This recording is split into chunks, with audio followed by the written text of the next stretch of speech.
इस वीडियो में हम बात कर रहे हैं the salient feature of election system in India. अब हमारा जो इलेक्शन सिस्टम है इंडिया का, वो उसका जो feature, most important feature, that is called the salient feature of election. अब फर्स्ट आते हैं यूनिवर्सल एडल्ट फ्रेंचाइज। ये हम democratic election, feature of democratic election के जो वीडियो है उसमें भी बात किए थे। तो इसमें खाली हम एक सेंटेंस बता देते हैं कि in India election are held on the basis of universal adult franchise. That means every citizen who has completed 18 years of age has been given the right to vote irrespective of his caste, religion, sex, etc. अब जो भी 18 years complete कर चुके हैं उनका rights क्या बनता है कि वो इलेक्शन में वोट दे, और इसके लिए हर किसी का नाम वोटर लिस्ट में आ जाना चाहिए। Single member constituency, it means that the constitution for the country divided into many constituencies as the number of seats. One representative is elected from each constituency. पूरे कंट्री को कई छोटे छोटे पार्ट में divide किया जाता है, जिसको हम कहते हैं सीट्स के नाम से। उसके नंबर को हम सीट्स से नाम से जानते हैं। और हर कॉन्स्टिट्यूएंसी में एक रिप्रेजेंटेटिव इलेक्ट होते हैं। सीक्रेट बैलेट का क्या प्रोविजन है? Election are held by the secret ballot, that means nobody except the voter himself known in favour of which candidate he और she has voted.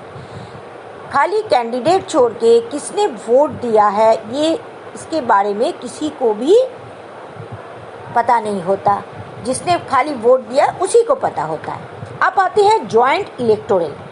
Joint electoral मतलब क्या होता है? इंडिपेंडेंस के पहले the Britishers had the introduce the separate communal electoral in India. This proved very harmful for the unity of the country and was one of the main factor for the partition of country India and Pakistan. Independence के पहले Britishers ने सबसे पहले क्या किया था कि electoral जो थे हिंदू मुस्लिम के हिसाब से वोट दिया जाता था, और जो इंडिया पाकिस्तान डिवाइडेशन का सबसे बड़ा रीज़न है। तो जैसे हमारा न्यू कॉन्स्टिट्यूशन बना, joint electoral had been introduce. इसका मतलब रिलीजन वो कोई भी बिलोंग करे, एक कॉन्स्टिट्यूशन से एक ही रिप्रेजेंटेटिव इलेक्ट होंगे, चाहे वो हिंदू हो, चाहे वो मुस्लिम हो और सिख हो। देयर आर नो हिंदू, मुस्लिम और सिख रिप्रेजेंटेटिव और कॉन्स्टिट्यूएंसी। सबके लिए अलग अलग नहीं हो सकता हमारा कॉन्स्टिट्यूशन। ऐसे तो बहुत सारे रिलीजन में देश बढ़ जाएगा, इसलिए किसी भी कंडीशन में हम अपने देश को बांटना नहीं चाहते, और इसलिए जॉइंट इलेक्टोरल में कोई भी रिलीजन हो, वोट किसी एक आदमी को ही देना है। अब आता है सबसे important, reservation of seat for schedule caste and schedule tribes in all the elected bodies, panchayat, municipal committee, legislative assembly, even the parliament. Certain seat are reserve for schedule caste and schedule tribes. हमारे देश में हर election के लिए कुछ ना कुछ constituency जो है रिजर्व रहता है। इसके बारे में एक अलग से हम वीडियो डालेंगे, तो जिसमें हम खाली रिजर्व कॉन्स्टिट्यूएंसी के बारे में ही बात करेंगे। फिर भी हम बता देते हैं कि ये जो शेड्यूल कास्ट और शेड्यूल ट्राइब्स को अपग्रेडेड करने के लिए रिजर्व कॉन्स्टिट्यूएंसी है, इसमें आप जानते हो हमारे देश में 543 कॉन्स्टिट्यूएंसी है, उसमें 84 seats are reserve for the schedule caste and 47 seat reserve for the schedule tribes. In panchayat and nagar mahapalika election 1/3 of the seat are reserved for womens candidate. अब धीरे धीरे देश काफ़ी आगे बढ़ रहे हैं। इस समय खाली हम शेड्यूल कास्ट और शेड्यूल ट्राइब की बात नहीं कर सकते, इस समय हम वुमेन्स वेलफेयर के बारे में भी बात करते हैं। तो इस हिसाब से 1/3 सीट्स हम किसके लिए हमारा रिजर्व रहता है, that is the member of the schedule caste and schedule tribe. Inspired by the success of the system, women's movement has been demanding reservation for women in state legislative assembly and parliament।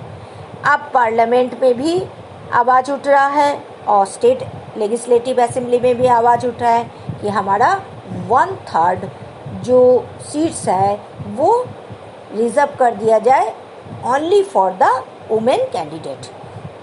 वो बात की बात है, लेकिन फ़िलहाल हमारे पास women के लिए कोई भी सीट रिजर्व नहीं है स्टेट लेजिस्लेटिव असेंबली में और पार्लियामेंट में। अब आ जाते हैं election petition.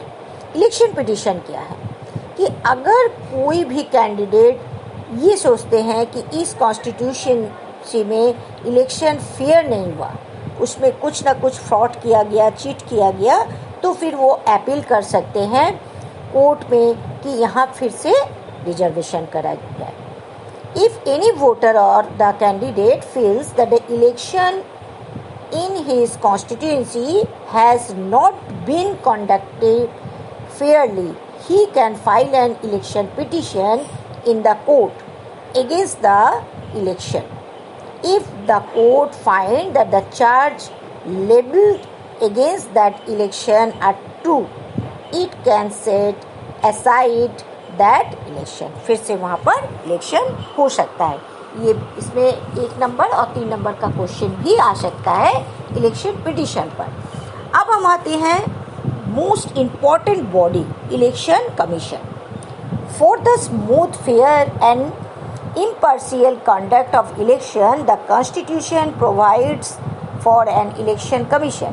It consist of chief election commissioner and some other member.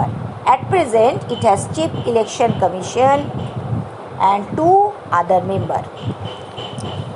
तो ये एक separate body है who work independently election के टाइम।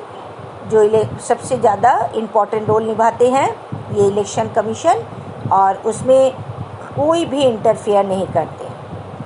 सारा जो इलेक्शन का शेड्यूल है इसके बारे में हम अलग से वीडियो दे देंगे। इसका जितना भी शेड्यूल है, शेड्यूल से लेके हर छोटी से छोटी चीज़ भी, कोड ऑफ कंडक्ट, सारा चीज़ जो है ये कौन तय करता है, election commission. Even if last of result of election and vote counting, it is also the part of the election commission. Okay, तो आपको मेरे ख्याल से सारे जो फीचर, इम्पोर्टेंट फीचर है, इसमें काफ़ी कुछ आप डेमोक्रेटिक इलेक्शन में भी आपको मिलता जुलता आएगा। तो ये 7 फीचर आपका बहुत इम्पोर्टेंट है। अलग अलग शेप में आता है, 1 marks question, 3 marks question, 5 marks question, long answer type question. Okay, thank you.